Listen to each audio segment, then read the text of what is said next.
After the quick maneuvers through the crowd, it wasn't long before we reached the place where we would be staying. Missing sunlight by what felt like a hair's beneath, my brows scrunched in confusion at the building Akaza approached. What also had taken me by surprise was the fact that Akaza could walk and be amongst the other humans around without having a single problem. And vice versa, the humans didn't even seem to notice him. Either they couldn't tell what he was, or they were simply too absorbed in their own lives. Either way, it wasn't much matter to me, though I still felt a touch of worry when he'd get a few questioning glances, especially at the fact of how he was carrying me. At one point or another, I came to realize why people began to question us. They most likely saw how he was holding me and assumed we were together, which we were, technically, but I'd had to swallow, shaking that thought and judgment from others out of my head. It did nothing to take their vision thoughts into my consideration, but it didn't take long to rid of that odd feeling once we reached the small building, so different from the private house we'd been at not so long ago. What is this place? I questioned, peering up at him as he glanced down at me gently. He sighed, putting his hand on his hip. It's nothing special, but we'll have to do while we wait. I opened my mouth to ask what he meant by waiting, but remembered I would be getting my questions and answers soon enough. Hopefully, then, this will all make sense. Wordlessly, Akaza then took a hold of my hand, his blue-tipped fingers interlocking with my own, almost jumping at the action. My eyes shot towards his expression. How could he always manage to surprise me? Just follow me, he says, grinning with a glance back and leading the two of us inside the small door. Looking behind us one final time to make sure nothing would go wrong, Akaza allowed me to walk in front of him, keeping his grip on me, and though it had shocked me quite to an extent, part of me was glad the touch somehow felt reassuring. He never took a hold of me harmfully, but it was always assertive, full of strength. A small bell rung at the opening of the door, the tattooed demon right behind me as I took in our surroundings. His hand let go of mine, instead bringing both of his up to my shoulders, gently guiding me into an oddly decorated room. It was empty, but what it seemed to appear at some sort of small town home, decorated in a much more homely manner than last time we'd been at. Whilst the last one was surrounded by lengths of landscaping, this small condo was built along with many others. However, the good thing about these was the rest of them was practically deserted, and overall, the house was located in one of the most quiet areas. There was a single hallway with a single set of stairs on the right. To the left of us, the main area was held, a small living and dining room, along with a much tidier kitchen. Is this your place? I asked, looking over my shoulder as he led me inside. He let out a sharp laugh, eyes crinkled at the action. Something like that. Akaza finally let go of me, taking my bag from where I'd been holding it. Mentioned momentarily something about bringing it up to my room, though I was still undergoing my observations of the small house. It was cozy, I suppose, yet there was still something so lacking about it. The furniture looked comfortable, but there was such a devoid of life, especially compared to the city we'd been in, even though it appeared as if someone had been staying in here not too recently. It didn't actually feel like anyone's home. No art hung upon the walls, nothing to bring color into this bleak area. Instantly, the part of me that used to be inspired by such lives began to spring back up, the same way I'd always seen the beauty of the city. Immediately, I found myself inching to fix such a lacking. Yin, Akaza called from the stairs, and I shook my head, snapping out of it. Making my way over to the staircase, I yelled back, "What is it?" Standing above with his arms on his hips, the pink-haired demon smiled. He had a certain glint to his eyes, and his heart rate began to increase in anticipation. "Come up here," he demanded. His palms began to sweat at his tone, and so I immediately decided not to start up an argument at his demand, instead following him up. But even my silent footsteps were still heard upon the cracking wood. He watched me climb the stairs, and I just came to notice how that my bag had taken was gone. Akaza reached out his blue-fingered hand to me, and I spectacly gripped it, once reaching the top of the stairs. As if he could read my mind, he said, "This is your room." I met his golden eyes as I made the last step. His gentle hold on my hand loosened once we were at the top once more. "My bag?"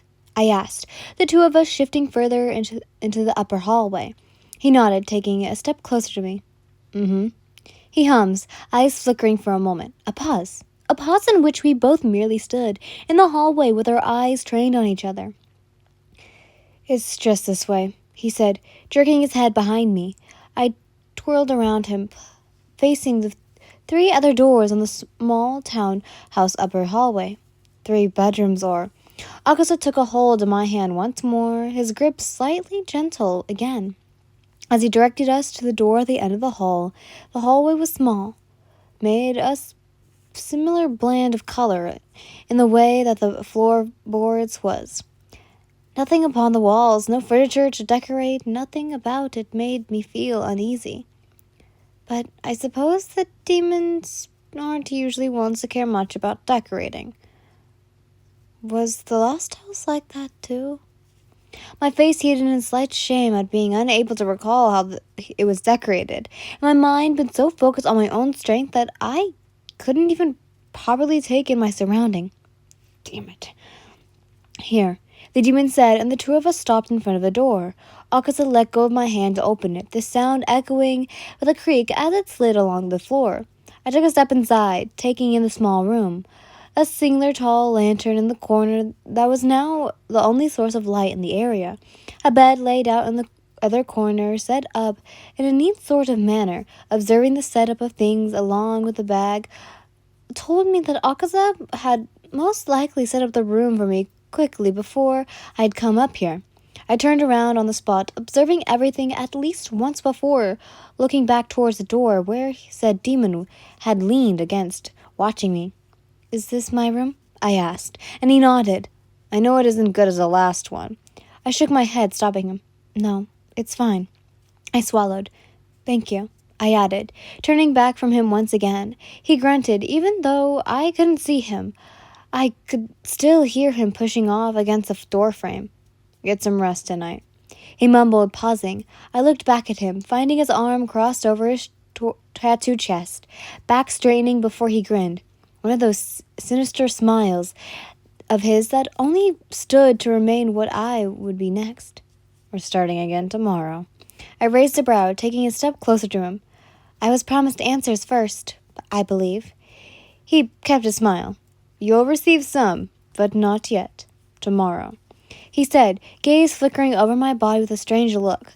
Shaking my head once, I let out a sigh. "Fine, tomorrow then."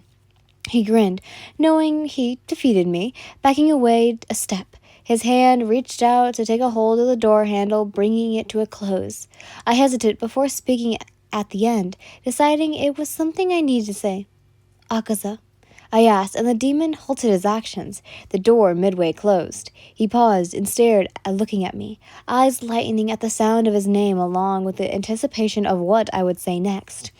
I couldn't manage to hold his expecting stare this time, so I walked over to my bed, dropping to my knees to prepare myself for sleep while staying silent. As I did so, a thought didn't make a sound. I knew he was still at the door, waiting for me to continue, him and his ever-infinite patience. I fixed up the blanket and pillow, still kneading in front of the rolled-out bed before I finally opened my mouth to speak. "I'm sorry," I whispered, closing my eyes whilst holding my breath, the 2 words making it feel as though the oxygen was being sucked out of the room, and though everything focused onto that single phrase, silence for a moment, seconds in which I immediately regretted to utter those words. But even so, ever since I'd left the other house that night, I couldn't escape that nagging feeling when I was around him, the one full of regret and embarrassment, something that took me over every time I had looked into his eyes. The one person who had taken his time with me, all the while I had never been worth it. And here he was, back again, to give another chance which again I didn't deserve. I needed to apologize for so much, And even though my breathing hitched as I spoke, I still brought myself to say those words to someone I knew needed to hear them, someone who deserved it.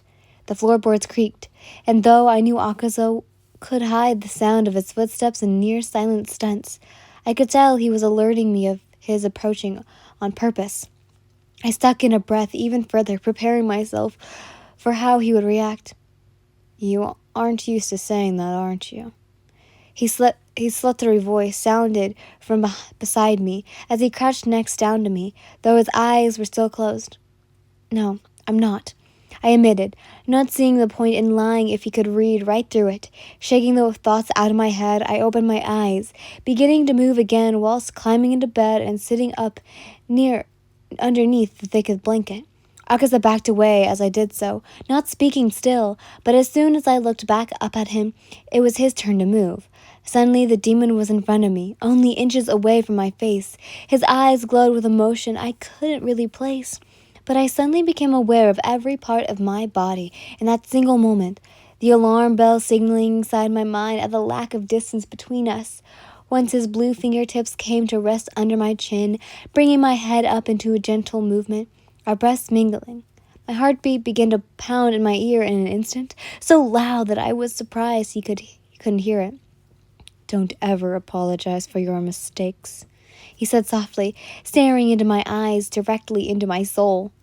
As he spoke, "Apologizing makes you weak, vulnerable."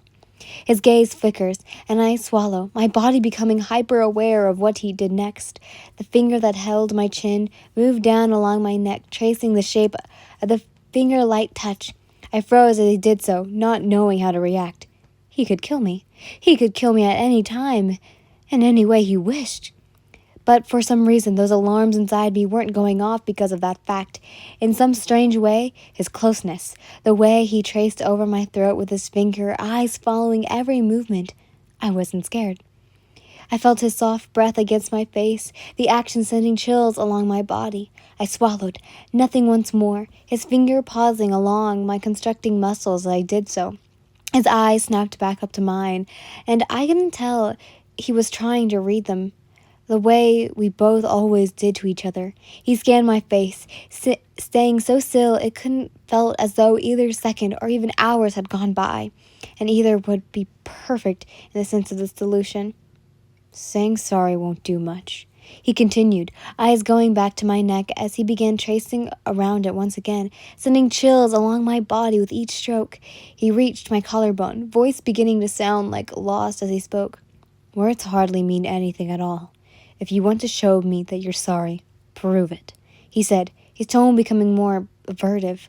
Akaza's gaze flickered back up to mine, his eyes widening in response. "Prove it with your actions." Then he was gone, back to the door in what felt like hardly a second. It took me a second to comprehend it before I allowed myself to breathe properly, though I found myself frowning at the incessant assistance. My mind questioning to the point of all that. My heart still beat faster than normal, but my words finally sunk in, causing my frown to deepen. He began to close the door once more, but for the last time, I stopped him again.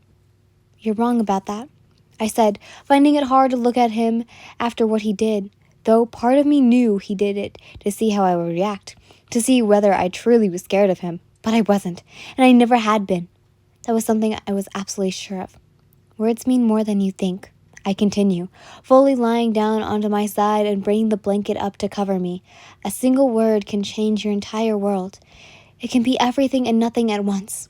I closed my eyes, letting out a breath. Words are just as important as actions. And so yes, I had to apologize. I finished. Akaza didn't say anything at first, the room falling into a deep silence, one that felt louder than normal, though. Adding once more, I spoke. "I don't think apologizing makes you weak." And again, silence. "Being vulnerable. I know it's not always smart, but sometimes I think that being vulnerable can reveal more strength." At this point, I wasn't even entirely sure what I was about, but it felt as if to be said whether or not Akaza agreed with my statement or not.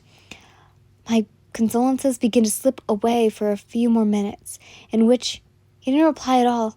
I began to consider the fact that he must have just left, but before I fell away fully, the exhaustion not giving me a single minute left without taking over, he responded, "I suppose you might be right about that." It was hardly more than a whisper, and at first I thought I imagined it, my surprise taking hold at what he had said. "Sleep, Yen. Whether or not you believe you deserve to rest, you need it." "Good morning, Your Highness," I scolded, finishing my walk down the stairs only to meet Akaza, arms crossed and a well-knowing look upon his face. "Sleep well?" he mockingly asked, and the way he said it made me wonder. I ignored his question, walking past him with a brush of his shoulders and heading into the kitchen, preparing to know what I am doing in the place I'd never actually been in. "How long was I asleep?" I inquired, taking out whatever I could take to make to eat. I paused before answering. I could hear a smile on his face at his tone when he said, 3 days. I almost dropped the bowl I'd been cripping on, catching myself before revealing my surprise. 3 days? "Oh," I said nonchalantly, "that's why I'm so starving." In a flash, Akaza was right by my side in the kitchen, taking the bowl out of my hands and placing it on the counter. "Yin, dear," he said, still grinning, "it's quite rude to cook in someone else's home without their permission, is it not?" My face immediately molded into a glare. "I thought this wasn't even your house." He shrugged, taking a step back and getting some other things out of the small amount of pantry. "Technically," he granted, bending down, "this is my property, along with the other residents we've been at." He stood up, smiling at me, "Though I won't tell you how." I opened my mouth to remind him of our deal, only to be responded in half a second, 2 of his blue fingers now covering my lips to prevent me from speaking. Last night flashed, and I was only reminded of what had felt like to have his fingers chasing along the lines of my throat. Somehow, this arose the exact same feeling inside me.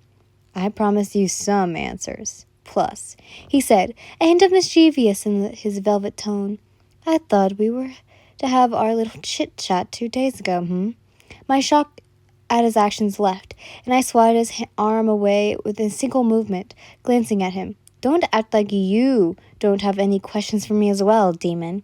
He laughed, stepping away. "Now, are you going to help me cook or merely stand there and judge?" Aside from Akaza, neither, unfortunately, dear. His voice changed at that, eyes darkening if only for a split second, then it was gone in a flash. "I have to go prepare for our new training, but," he rolled his golden eyes, "don't worry, we're going to have our talk, but we're going to be trying something a little different from now on. Sound good?"